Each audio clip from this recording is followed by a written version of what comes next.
Hello guys, good morning mga kasibik at mga kamotor, mga kabadya ko dyan. So ngayon po ay meron po tayong bagong video.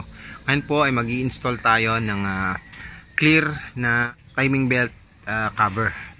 So makikita nyo po ito na talagang mapapakinabangan po kasi once na palitin na yung ating timing belt is madali lang natin makikita kahit hindi po natin baklasin yung kanyang timing belt cover. Kasi po, yung timing belt cover po nito is hindi po transparent.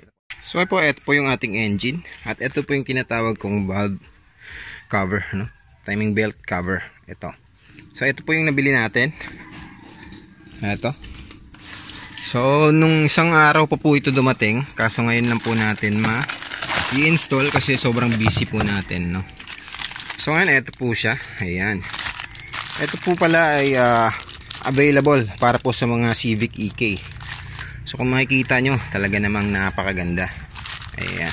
So nabili ko po lang po siya, almost 600 pesos. Ayan. Valve cover. So install na natin yan. So sa pag-i-install nito, kailangan po nating buksan ang kanyang valve cover. Itong valve head. Tapos tatanggalin natin to syempre. Hindi po natin to basta tatanggal kung hindi po natin to bubuksan. So ipapakita ko sa inyo kung paano.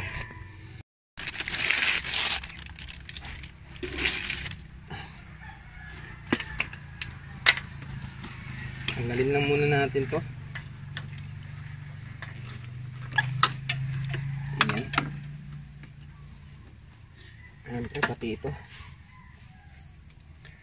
Ayan, tatanggalin natin to.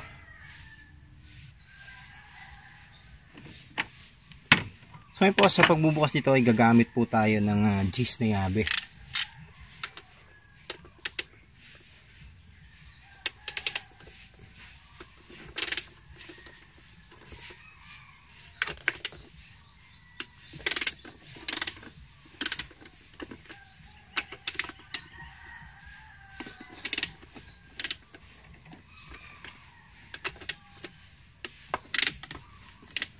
So hugutin lang natin siya to.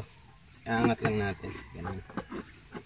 5 tornilyo lang po yan. Ingatan po natin na baka mapunit yung ating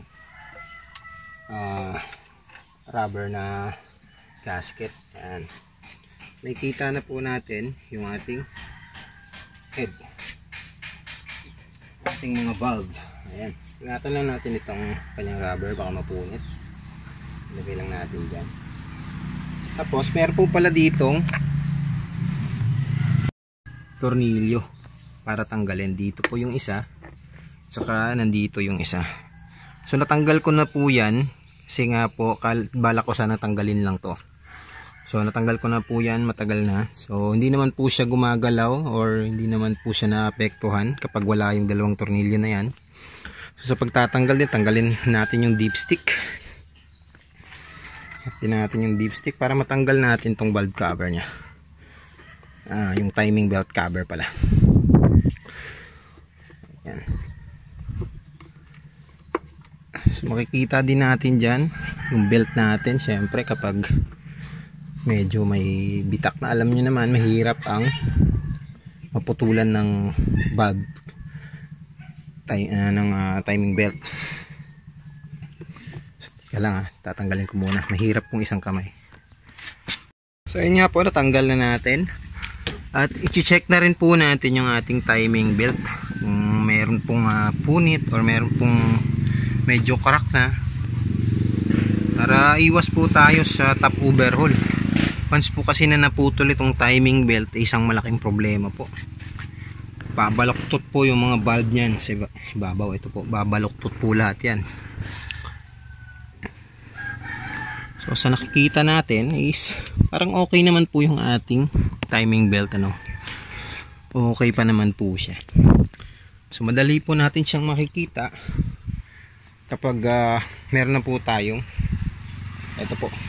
Hindi na natin kailangan baklas ng ating valve cover kapag meron po tayo nitong timing belt cover na transparent. Ayan. Kakabit na lang muna natin. So ayun po, ito na po siya, So klarong klaro po, makikita po natin yung belt kung may crack o wala, lalo po pag nakatigil yung sasakyan. Ayan. So, babalik na po natin yung kanyang bag cover. Ayan.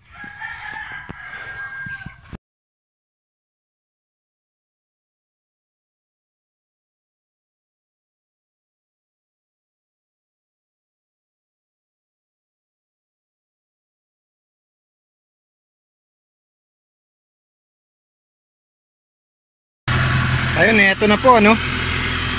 Poging-pogi na. Kitang-kita din natin yung timing belt. Ayan, mga takbo. Ito yung luma. Ito yung bago. So, mas malinis siya tignan, ano? Mas maganda siyang tignan. Lalong transparent. Ayan. Mas lalo siguro kung yung timing belt na ginagamit ko ay yung may kulay. Babalik din pala natin yung dipstick. Di natin naibalik yung dipstick.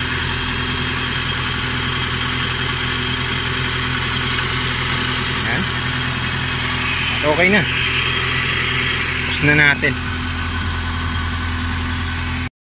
So ayan, sana nagustuhan niyo po ang ating video. Maraming salamat po sa panonood. Please like, share, and subscribe po. Sa atin pong mga kasibik dyan, sana po mag-subscribe na po kayo. At sa mga kabadya ko dyan, pasensya na po muna na wala po munang upload si Badya. Kasi po masyadong busy at wala na po tayo masyadong gagawin sa Badya natin. Pero abangan nyo, baka magpalit po tayo ng tangke. Kasi yung tangke natin ng Badya City 100 ay ilalagay natin sa Yamaha L2GF natin. So ayun, yun yung abangan yung video para sa ating mga kamotor. Maraming salamat sa panonood at paalam.